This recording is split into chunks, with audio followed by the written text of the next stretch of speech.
And so I want to share a little story about from where we were. And so 1967, there was a woman named Catherine Switzer, and she was the first woman to run the Boston Marathon. And at that race, there was just over 600 people running. Today, there's well over 40,000 runners.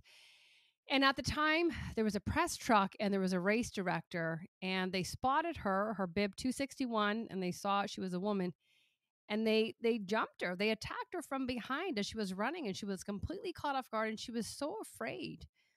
And they tried to get her off the race, and thankfully her boyfriend was able to push the race director off her, and she ran and she just said, I got to keep going. I got to finish this.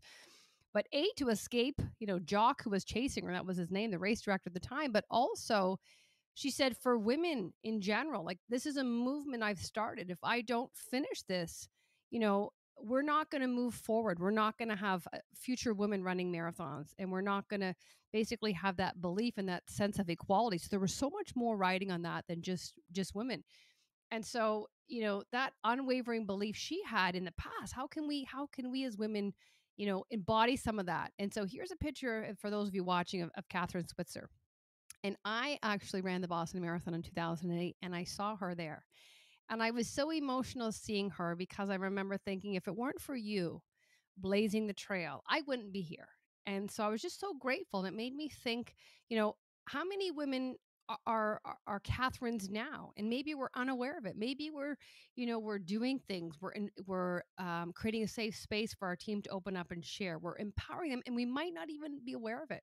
Maybe on social media, a post really gets great reach and it resonates with somebody. And so the message here is, we might be blindly helping people unbeknownst to ourselves. So that's great if we're doing that, but also how can we really be intentional and like the Catherines of the world and lead with that and go out with the objective to be a change agent, to inspire, motivate people that might not otherwise have the courage, the commitment that Catherine did to blaze the trail for all of us. So, ironically, now 58% of all participants in races in the US are women. And so I think, God, Catherine, like, you're amazing.